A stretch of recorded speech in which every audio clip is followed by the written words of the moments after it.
What does it take for a mother to give away her children? What level of hunger, what depth of cold, what absolute end-of-the-world despair would make her walk into a savage camp and beg them to take her family? This isn't a story about a choice. It's about a moment when all choices have been stolen.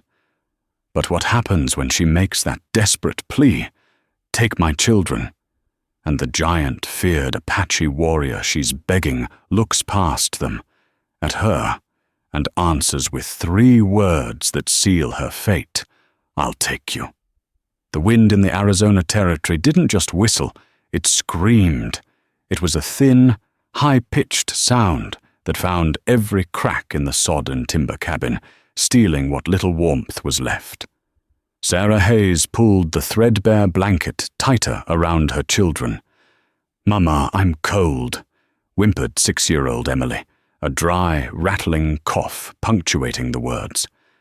"I know, baby. I know." Sarah's voice was a rough whisper. She looked at her 10-year-old son, Thomas, who sat staring at the empty fireplace, his face stoic and unnervingly old. He was trying to be his father. Robert. Her Robert. Gone 6 months now, a victim not of a bullet, but of a safe cattle drive, a freak accident, a snapped rope, and 1,000 pounds of panicked steer. He'd left her with a half-built dream, a barren patch of land, and 2 children who were slowly starving. The drought had been merciless. The creek was a ribbon of cracked mud. The corn had withered to brown stalks, and the last of their flour had been scraped from the barrel 3 days ago. All that remained was a handful of dried beans, hard as river stones. "Tom," Sarah said, her voice cracking.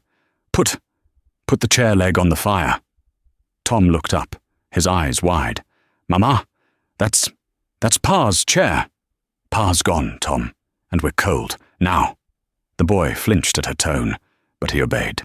He took the small hatchet and, with tears of shame and anger in his eyes, began to splinter the last piece of furniture they owned, the one Robert had so proudly carved. The small fire that resulted was a bitter, desperate thing. It offered little warmth and too much light, illuminating the skeletal reality of their lives. Sarah knew this was the end. The cold was one enemy, but the hunger was the one that was winning. Emmy's cough was a death rattle, and Tom's brave silence was the sound of a childhood shattering. She had one last, terrible option. The next morning, she wrapped her children in everything they had. She left the cabin, the door swinging wide on its leather hinges, and began the 5-mile walk to the settlement of Redemption Creek. The town was a cruel joke of a name, a handful of wooden storefronts drowning in a sea of red dust. Her destination was the largest building, the Redemption Land Office and Mercantile, owned by Silas Croft. Croft was a man who smelled of stale cigars and false piety. He sat behind a massive oak desk, a Bible on one corner and a ledger on the other.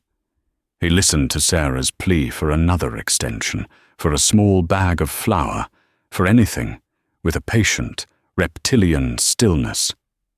"Mrs. Hayes," he said, steepling his fingers, "the Lord helps those who help themselves. Your husband, God rest his soul, made a poor investment. This land is barren. Your note is 3 months past due. Please, Mr. Croft." The children, Croft's eyes, small and dark, shifted to Tom and Emmy, who were huddled by the door. He gave a thin, wet-lipped smile. "Yes, the children. They are the true victims." He leaned forward, his voice dropping to a conspiratorial whisper. "I am a God-fearing man, Sarah. I cannot let them suffer for your inadequacies." He stood and walked over to Tom, patting his head. Tom flinched away. "The boy is sturdy, and the girl, well, she can be taught. I have a solution." "A solution?" Sarah's heart leaped, a foolish, desperate bird. "I will take them." Sarah's blood ran colder than the wind outside. What? What do you mean? I will take them as my wards, Croft said, beaming as if offering salvation. The boy can work in my tannery. It's hard work, builds character. The girl, once she's well, can help Mrs. Croft with the mending and domestic duties. They will have a roof over their heads. They will be fed. As your wards, Sarah whispered, the word tannery echoing in her head. She'd seen the boys who worked there, their hands stained and burned, their eyes hollow. Of course, indentured naturally, until your husband's debt is repaid. Which, given the interest, he shrugged, a small dismissive gesture. They will be safe, cared for. And you. His eyes travelled down Sarah's worn dress, lingering in a way that made her want to scrub her skin with lye. A resourceful woman, like yourself, will surely find her own way. The new saloon is hiring. I believe they need hostesses. The implication was a physical blow. He wasn't offering to save her children. He was offering to buy them and to sentence her to a life of public shame. Sarah's vision went red. She grabbed Tom and Emmy by the hand, yanking them back. No. Croft's piety vanished. His face hardened. No? Then I will have the sheriff out to your property by sundown, Mrs. Hayes. You and your attachments will be removed for vagrancy. The farm will be mine. You will have nothing. You will be nothing. Sarah didn't even answer. She turned and fled the mercantile, dragging her children behind her. She ran, half sobbing, not to anything, but away. Away from the civilized option, which felt more like a damnation than any hell she could imagine. She ran until her lungs burned and her children were crying, and she found herself at the lonely crossroads south of town. One way led back to the farm. One way led to nowhere. And the third led to the Apache trail. She'd heard rumors. A band of Chiricahua were moving south. Traders, some said. Renegades, said others. Led by a man they called Ndachinta in their tongue. The settlers just called him the Giant. She looked at Emmy, who was coughing into her shoulder. She looked at Tom, who was trying not to cry, and she looked down the Apache trail. Starvation, slavery to Croft, or the unthinkable. She had run out of choices. She had only one terrible gamble left. She turned south. The camp was not hard to find. A thin plume of smoke, smelling of mesquite and roasting meat, was a betrayal in the otherwise empty landscape. It was nestled in a small, rocky canyon, shielded from the wind. Sarah's heart hammered against her ribs, so hard she thought it might break. Every story she'd ever heard, every warning from the women in town, every lurid tale from the dime novels, screamed at her to turn back. Savages, murderers, scalpers. But the smell of roasting meat, faint as it was, pulled her forward. It was the smell of life. She stumbled into the clearing, her legs giving way. Tom grabbed her arm. "Mama, no! Please!" The camp went silent. A few women, busy scraping hides, looked up, their faces hard and unreadable. A half-dozen men, lean and muscular, stopped their work, hands drifting to the knives at their belts. They were not the painted demons of stories. They were just men, hard men, living a hard life. And then he emerged from the largest of the wiki-ups. The stories had not lied about his size. He was immense. Well over 6 feet, he seemed to be carved from the red rock of the canyon itself. His black hair was held back by a simple band, his face a mask of old scars and sun-scorched leather. He wore buckskins and a heavy wool shirt and a patina of old dust. He didn't look like a chief. He looked like a mountain that had learned to walk. He stared at her, his black eyes holding no emotion at all. Not curiosity, not anger, not pity, Nothing. Sarah's courage, which had been nothing but pure, refined terror, evaporated. She fell to her knees, pulling Tom and Emmy with her. "Please," she whispered, the dust coating her lips. The giant Apache did not move. He just watched. "Mama, get up," Tom hissed, trying to pull her up. Sarah ignored him. She looked at the giant. "Please, I have nothing. My husband is dead. We are starving." She pushed her children forward. It was the hardest thing she had ever done. It felt like pushing her own heart out of her chest. "Take them." The words hung in the air, sickening and sharp. Tom cried out, "No, Mama, you can't!" He tried to run, but Sarah's grip on his arm was iron. "Take my children," she said again, louder, her voice breaking into a desperate wail. "Please, they are strong." She shoved Tom. "He can work. He's a good worker. He's strong. He can tend horses. He can hunt." Tom was sobbing now, hitting her arm. "I hate you. I hate you, Mama." Sarah didn't even flinch, though each word was a knife. She grabbed Emmy. And she's smart. She can sew. She can gather. Emmy just hid her face in Sarah's skirt, her small body shaking with coughs. The giant Apache watched this monstrous, heartbreaking performance. He looked at Tom's small, furious fists. He looked at Emmy's frail, trembling form. He looked at Sarah's raw, chapped hands, her hollow eyes, the way her dress hung on her emaciated frame. He finally spoke. His voice was not a boom, as she had expected. It was a low, guttural rumble, like stones grinding together. His English was broken, thick with an accent she couldn't place. "They are weak," he said. "The boy is small. The girl is sick." "No," Sarah cried. "No, she just has a cold. She's strong. They're both strong. They just need food. You give me children." He stated it as a fact. "Why?" "Because I cannot..." She choked on the words. "I cannot watch them die. If they stay with me, they die." She looked him dead in the eye, the last of her pride burning away. "With you, they might live. As your slaves. As anything but live." The giant, Taza, as she'd heard him called, looked at her for a long, silent moment. The camp was so quiet, the only sound was the wind, Tom's muffled sobs, and Emmy's rattling breath. He walked forward. Sarah flinched, shielding her children. He stopped, towering over them. He looked down at the top of her head, at her matted, dusty blonde hair. "No," he said. Sarah's world ended. She collapsed, the last of her strength gone. "No," she whispered. "No, please, please." She had nothing left to bargain with. She had failed. She had failed Robert. She had failed her children. They would die at this crossroads, and even the savages would not have them.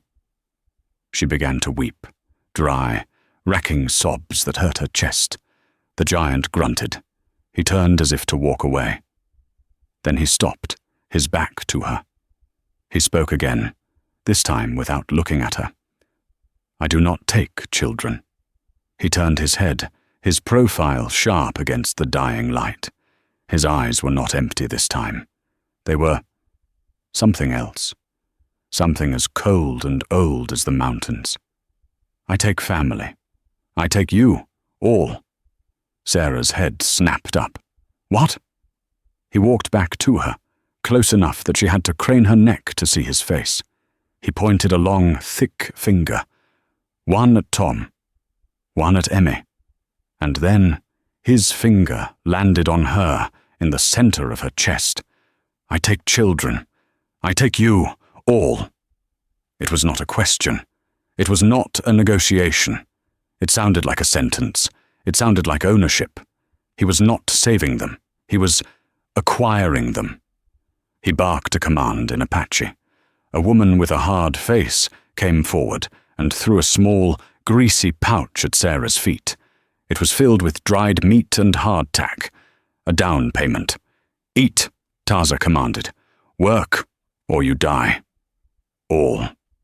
He turned and walked away, back into his wiki-up, leaving Sarah Hayes kneeling in the dirt, the price of her children's lives now inextricably bound to her own.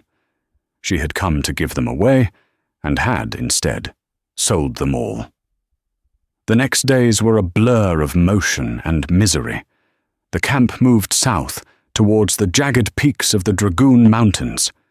The pace was relentless. Sarah, Tom, and Emmy were not treated as guests, nor even as captives of value. They were treated as baggage. Sarah was put to work with the women, but she was not of them.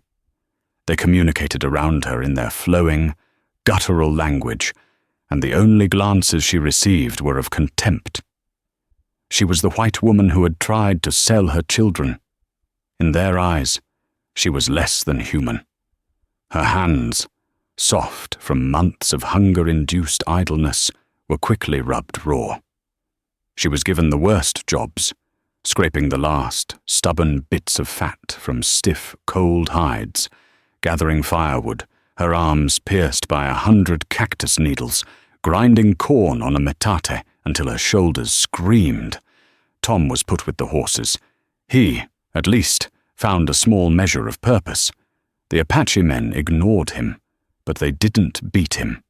He was small, but he was quick, and he'd grown up around livestock. He worked from before dawn until after dusk, and he'd fall asleep, too tired to even eat the small portion of food given to him. He still wouldn't speak to Sarah. He would only look at her with his father's eyes, full of betrayal. Emmy was the most vulnerable. The women left her alone, a pale, coughing ghost on the edge of the camp. Sarah would tie her to a large boulder with a short length of rope, like a goat, to keep her from wandering while she worked.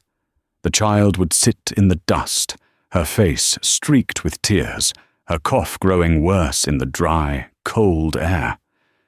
Taza, the giant. He watched. He rarely spoke. He would appear at the edge of a clearing, silent as a shadow, and just observe. His presence was a constant, oppressive weight. He was not cruel. He did not raise his voice or his hand, but his demands were absolute. One evening, Sarah's hands were bleeding so badly from scraping a wolf hide that she dropped the tool. It was an involuntary, clumsy movement.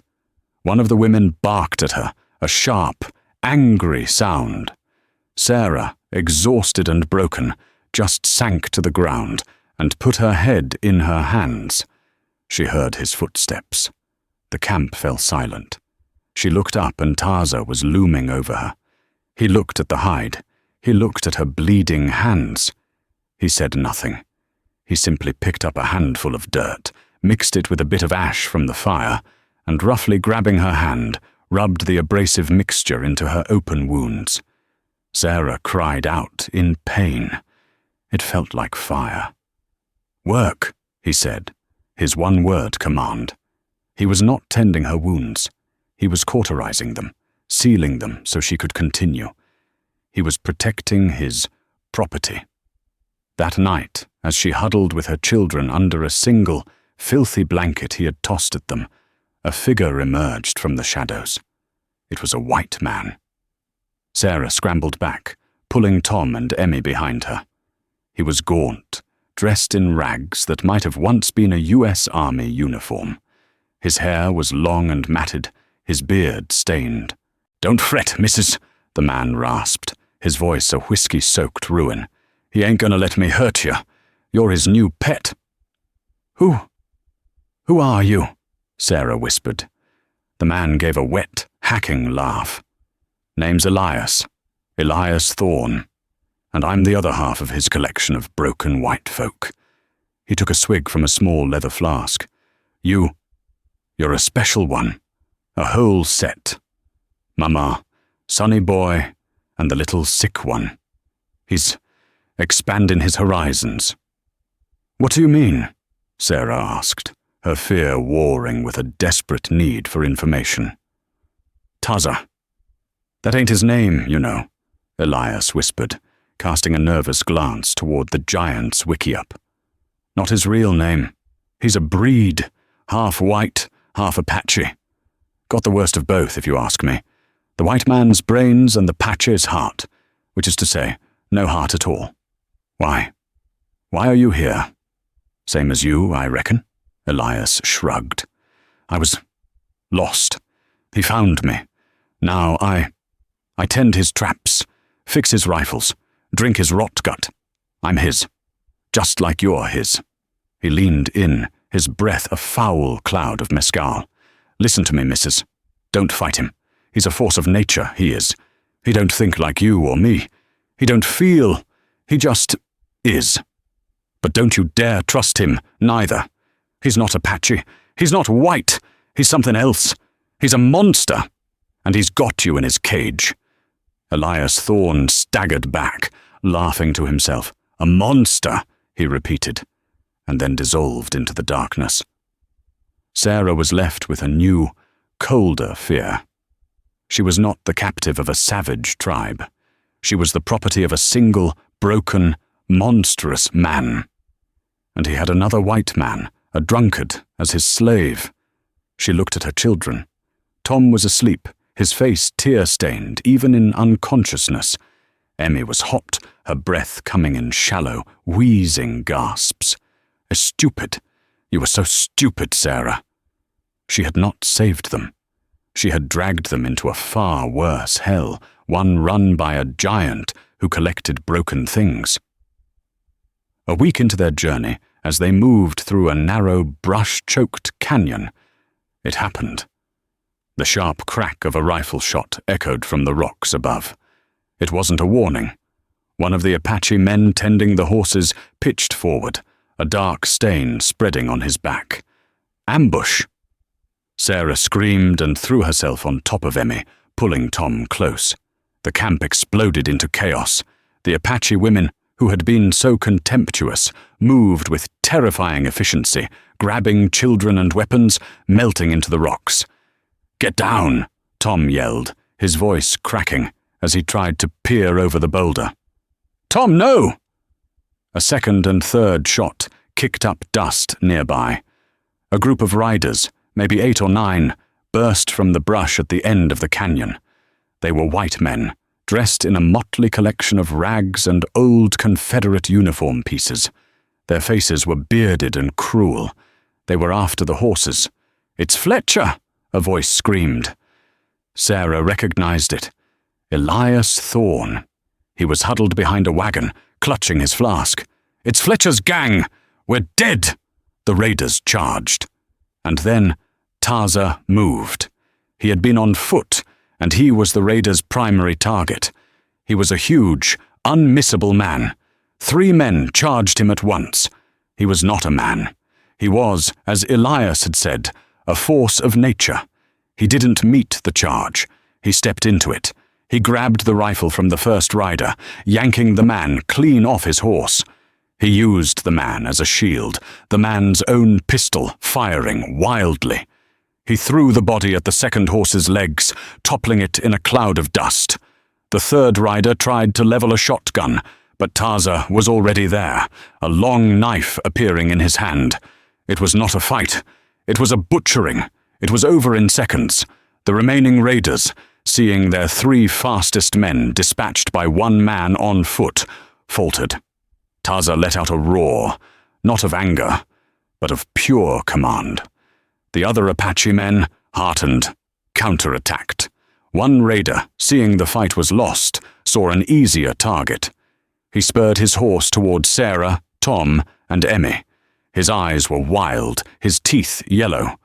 "Well, looky here, a little white meat!"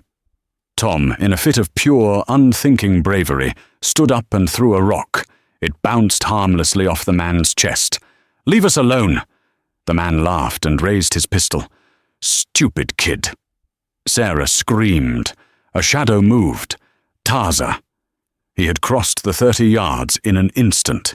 He hit the horse with his shoulder like a buffalo, sending the animal staggering. He grabbed the rider by the ankle and simply pulled. The man landed on his back with a sickening crunch. Taza stood over him, his chest heaving, his knife dripping. He looked at Sarah, at Tom, at Emmy. Then he looked at the man. He didn't kill him.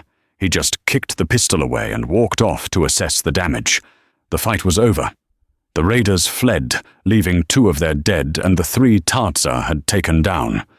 The Apache had lost 1 man. Later that night, the camp was subdued. Taza had a long, shallow gash on his forearm from a knife. He sat by the fire, ignoring it. Sarah, moving on an instinct she didn't understand, took a rag from her dwindling supplies and a small canteen of water. She walked up to him. The other Apache watched, their expressions unreadable. Taza didn't look up. "Let me," Sarah said, her voice shaking. He grunted, which she took as assent. She knelt in the dirt before him. It was a bizarre, intimate, terrifying moment. She was his property, kneeling at his feet, but she was the one offering aid. She cleaned the wound. It was deep, but not life-threatening. His muscles were like knotted wood. As she worked, Elias Thorne stumbled over, drunker than she'd ever seen him. Ain't that a picture?" he slurred, waving his flask. "Beauty and the Beast, or maybe just 2 beasts, eh?" Taza ignored him. You saved my son," Sarah whispered, her hands shaking as she tied the bandage. "Thank you." Taza just stared into the fire. "He saved you, did he?" Elias laughed, a bitter, broken sound. "He saves. He takes. It's all the same to him. You think he's a Apache? You think he's a giant?" Elias knelt, unsteadily, next to Sarah, his face inches from hers. "He ain't Apache. Not all of him. His real name, is Josiah. Josiah Blackwood." Sarah's hands froze. Blackwood. That was an English name. "That's right," Elias hissed. "His father was a trader. His mother. She was Chiricahua. He grew up in both worlds. And you know what? He was a scout, a damn good one, for the U.S. Army. Wore the blue, just like I did." Sarah looked at the giant. Josiah. What happened?" she whispered. Elias's face contorted. "What always happens. Policy. Mistakes. Orders. We were at a place, near Sand Creek. Wasn't Sand Creek, but might as well have been. A peaceful encampment. They told us they were hostiles." Elias was weeping now, fat, drunken tears. Josiah. He was out on a long patrol. He'd left his wife and son in that peaceful camp. His wife, Anglicane. Morning sun. His boy, Taza, little Taza. Sarah's breath caught in her throat. We followed orders," Elias choked. "It wasn't a fight. It was a slaughter. When Josiah came back, there was nothing left. Nothing but ash. He found 'em. Or parts of 'em." Elias pointed a shaking finger at the giant. "He didn't just leave the army. He broke. He renounced his name, his father's name. He became Taza. He took his dead son's name. He hunted down every man in that company. Not to kill 'em, no, that's too easy. He just watches 'em. He found me, rotting in a cantina in Tucson, trying to drink myself to death. And he took you?" Sarah asked, understanding. "He took me," Elias nodded. "He won't let me die. He makes me live. He makes me remember. Every day I fix his guns, the guns he uses against our people. And every night I see morning sun and little Taza. That's his mercy, his Apache mercy." Josiah Blackwood finally looked up. His eyes, fixed on Elias, were bottomless pits of grief and rage. He spoke, and his English was no longer broken. It was perfect, clear, and cold as ice. "Go to sleep, Elias." Elias scrambled back like a whipped dog. "Yes, Joe.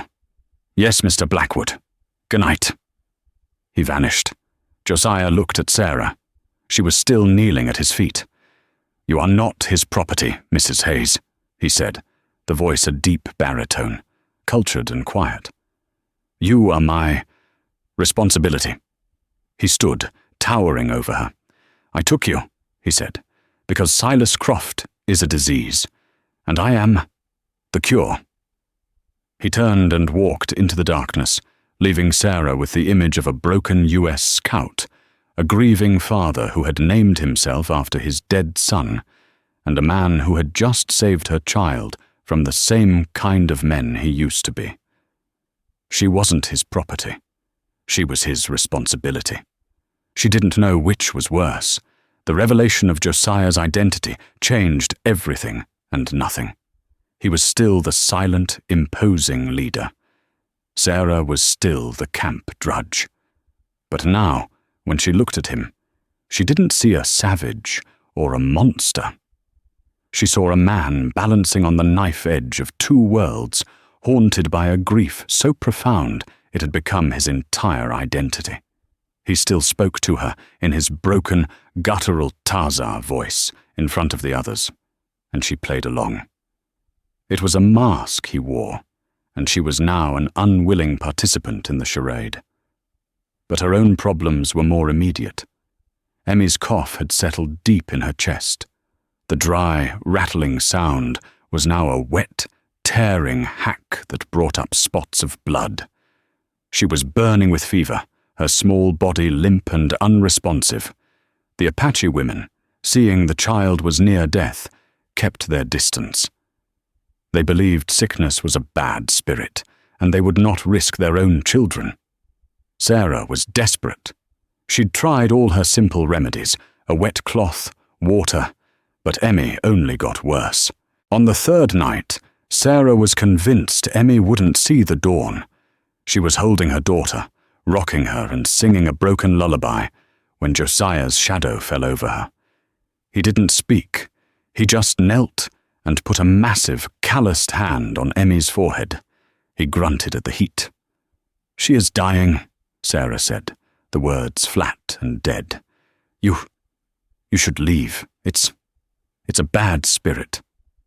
Josiah looked at her, his expression unreadable in the firelight.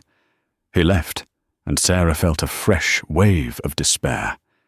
Even he was abandoning her. He returned moments later. He carried a leather pouch and a small pot. He thrust the pot at Sarah. "Water. Boil." He sat cross-legged and began to grind herbs from his pouch. The smell was pungent, a mix of sage and something else, something familiar. He ignored Sarah's questions, mixing the herbs into a dark, thick paste. When the water boiled, he added the paste, and the aroma became sharp, almost medicinal. "Hold her," he commanded. He lifted the pot. "Breathe," he ordered the child, and held the steaming pot near her face. He cupped his hand, wafting the steam toward her. Emmy, in her fever delirium, coughed and spluttered, but she inhaled. He did this for almost an hour. Then he took a different pouch, mixed a powder with a few drops of water, and forced the gritty paste into Emmy's mouth, holding her jaw shut until she swallowed. What is it?" Sarah asked. "Willow bark," he rumbled, "and Odai-Eltlai-D, fever reducer." He didn't leave. He sat against a rock near Sarah's meager camp, a silent, giant sentinel. He did not sleep. Every hour he repeated the process with the steam. By dawn the fever had not broken, but Emmy's breathing was easier. The wet, rattling sound was less pronounced. For 2 days, he tended to her. He barely ate. The other Apache left him alone. On the third morning, Sarah woke from a brief, exhausted sleep to find Emmy's eyes open. Not just open, but aware. "Mama," she whispered. Her voice was a croak. I'm hungry." Sarah burst into tears, clutching the child. She looked at Josiah, who was watching from his rock. He just grunted, stood up, and walked away. Later that day, Sarah found him checking the horses.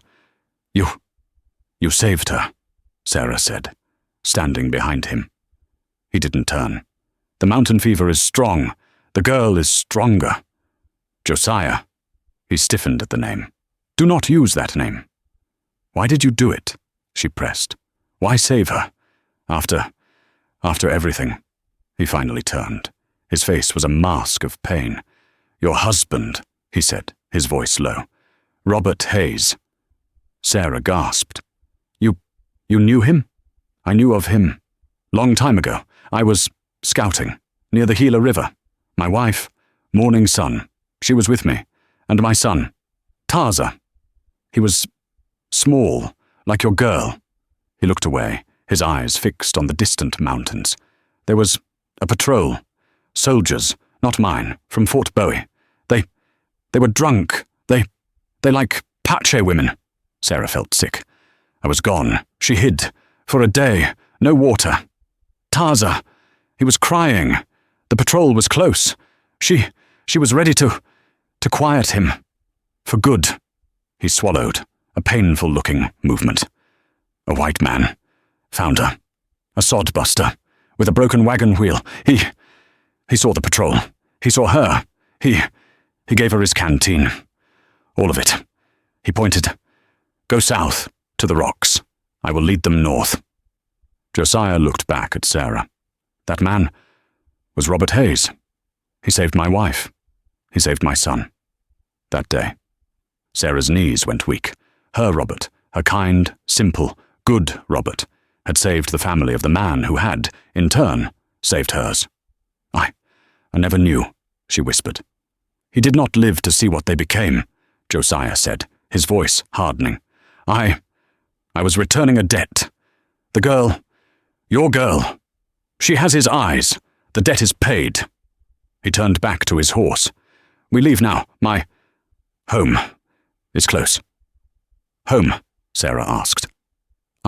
I thought, this is not my life," Josiah said, gesturing to the camp.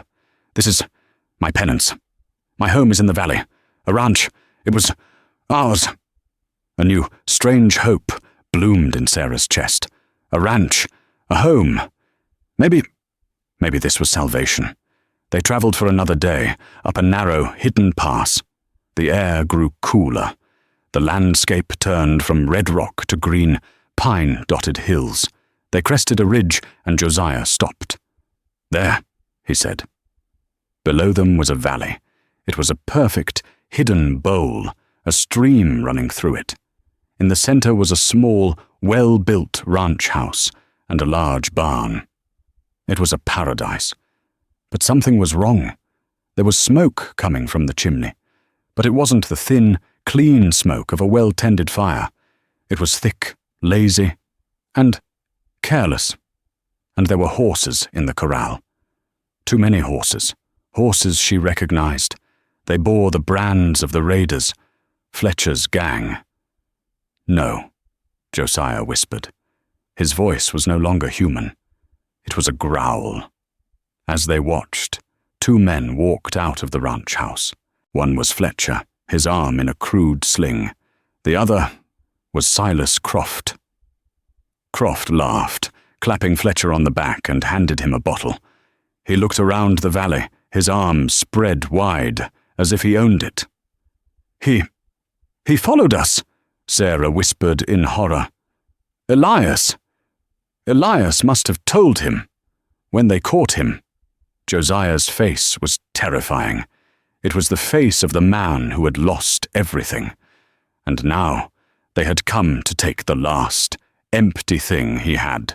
"They have come into the spider's web," Josiah Blackwood said, his voice pure, cold ice. "Get the children, go to the rocks, do not make a sound." He pulled his rifle from its scabbard.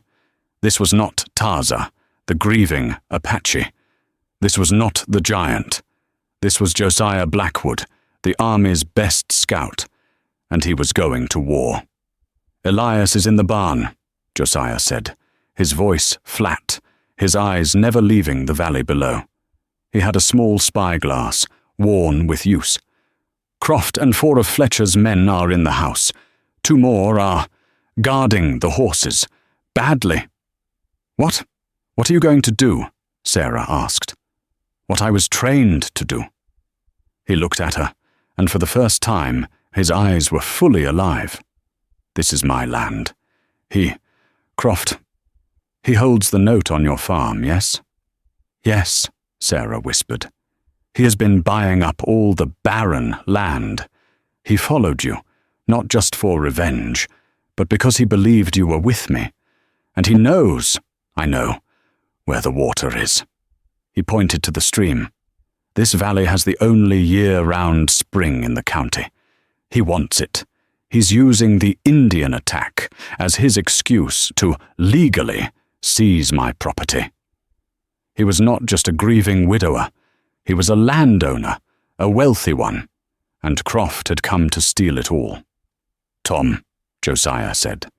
Tom, who had been watching this man with a mixture of fear and awe, stood up straight. Sir, you are a good tracker. I have seen you. You are quiet. Yes, sir. You are not, Josiah said to Sarah. You will stay here with your daughter. You are the diversion. But not yet. He looked at Tom. You will come with me. You will do exactly as I say. You will not be brave. You will be invisible. Understand? I understand, Tom said, his voice trembling, but his eyes firm. Josiah and Tom slipped into the trees like smoke. Sarah was left on the ridge, her heart in her throat, holding a sleeping Emmy. For an hour, nothing happened. The sun began to dip, painting the clouds in shades of blood and orange. Then she heard it, a single high-pitched whistle, like a hawk. It was her signal. Oh God, she prayed. She kissed Emmy's forehead. Be safe, my angel. She laid her daughter in a small cleft of rock, covering her with a blanket. Then Sarah Hayes stood up, and she walked down the main trail into the valley. She did not run. She did not hide. She just walked. One of the horse guards saw her first. Hey, Fletcher, look, it's the Apache's woman. The door to the ranch house burst open. Silas Croft stepped out, a shotgun in his hands, his face smug. Fletcher and his other men emerged, all armed. Well, Mrs. Hayes, Croft called out, his voice oily and triumphant.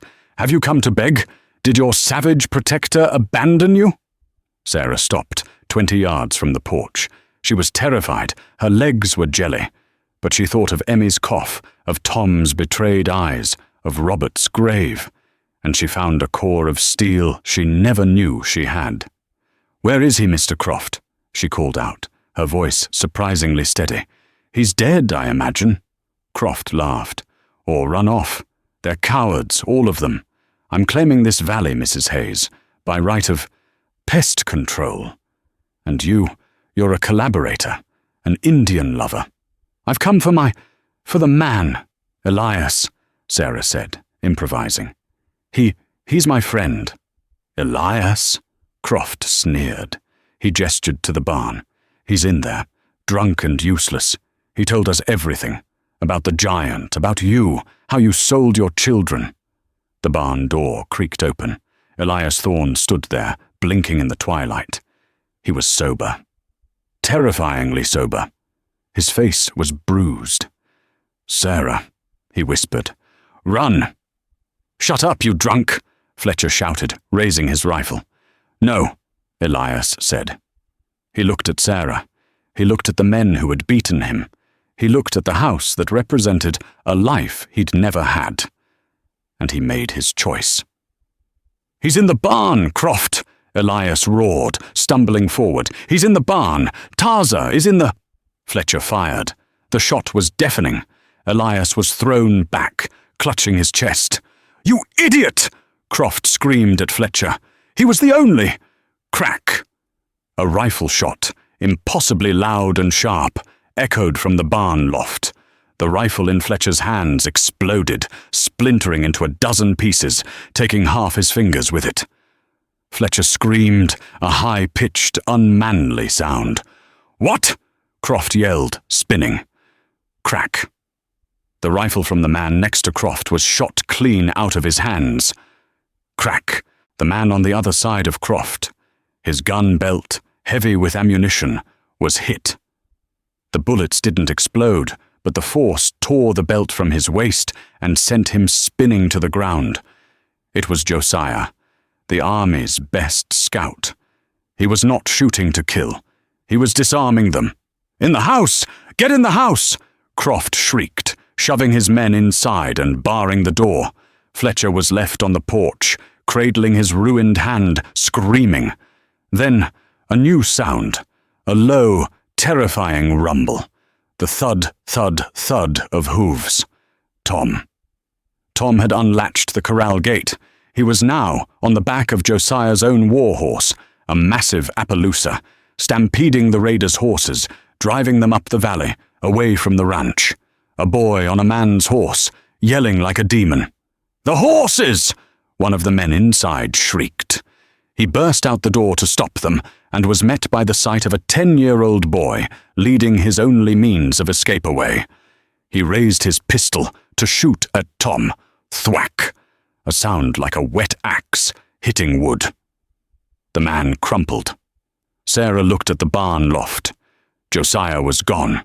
He was on the ground near the porch, his massive Sharps rifle now clubbed in his hands. He had moved 30 yards in the time it took to blink. He was no longer a marksman. He was the giant. He vaulted onto the porch. Fletcher, his face white with pain and terror, tried to pull a knife.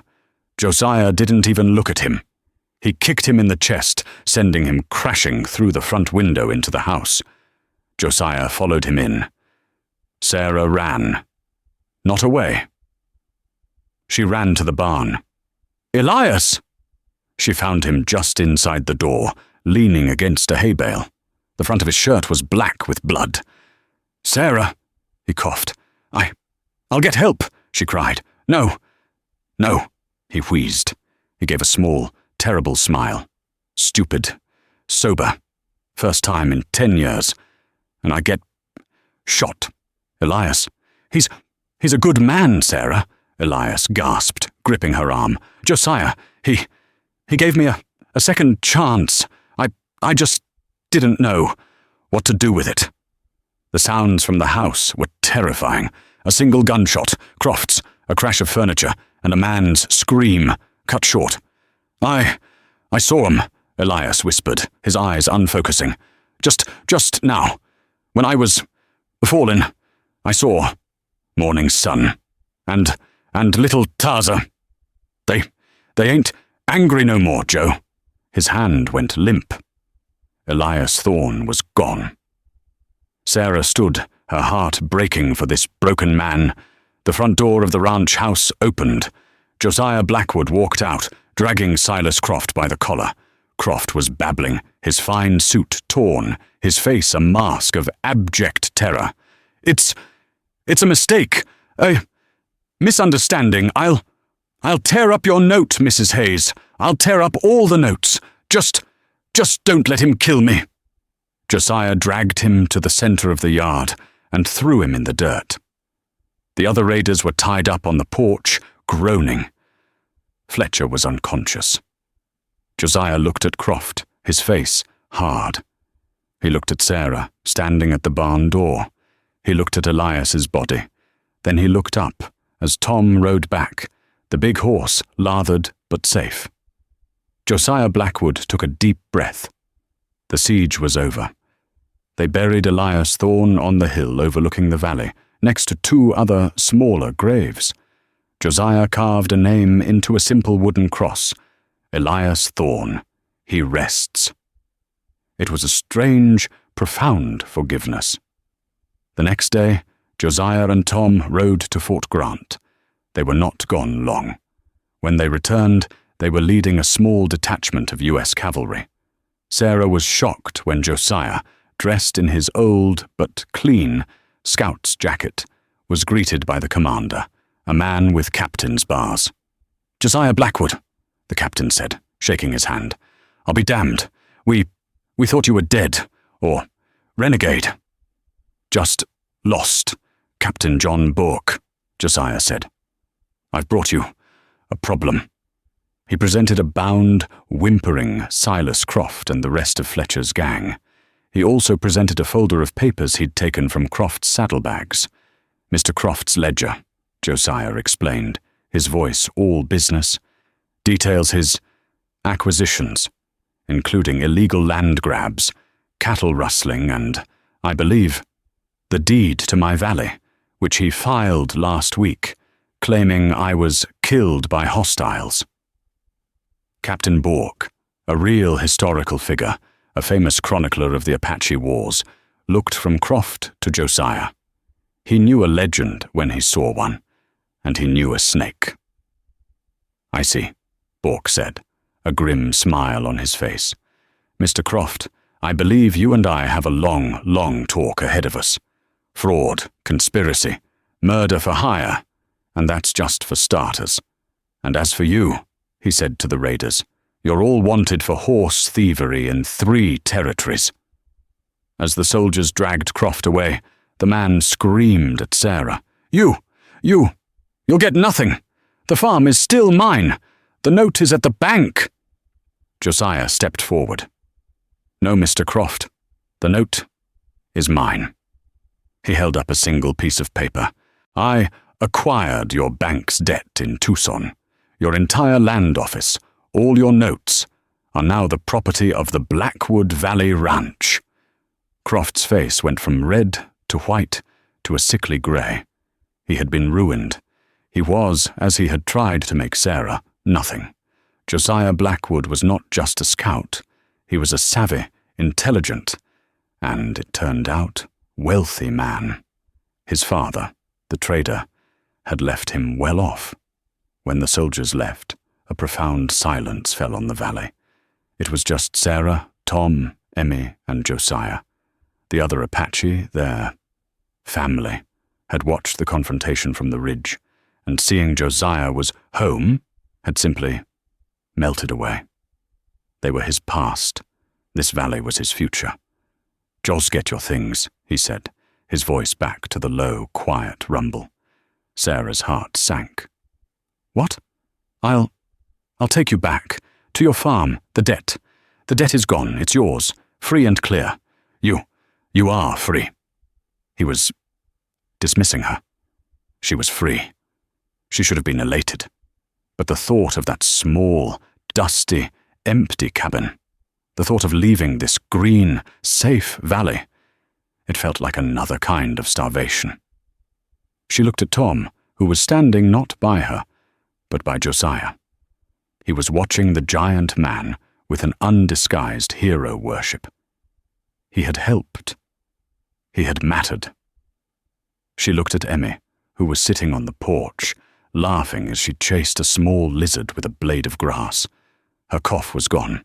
Her cheeks had colour. She looked at her own hands. They were scarred, yes, but they were strong. "No," Sarah said. Josiah turned, confused. "No. My farm. There's nothing there. The land is dead. It's a grave." She walked up to him, stopping just shy of his shadow. You paid my husband's debt, but I have a debt. To you. For my daughter's life. For my son's. The debt is paid, Mrs. Hayes. Robert, this isn't about Robert, Sarah said, surprising herself with her own force. This is about me. I am not the woman who walked into your camp. I am not weak. I am not baggage. She pointed to the small garden patch near the house, which was overgrown with weeds. That garden needs tending. The house, it's empty. And so is mine. Josiah stared at her. This small, fierce woman. She was not offering herself. She was applying for a job, or a partnership. He looked at the graves on the hill, his wife, his son, his friend. "The valley is large," he said, his voice thick. The house is empty." He was not a man of easy words. He was a man of doing. "I can work," Sarah said. "Tom can work. We can earn our keep. We can rebuild. Together." Josiah looked at her for a long, long time. He was a giant, yes, but he looked lonely.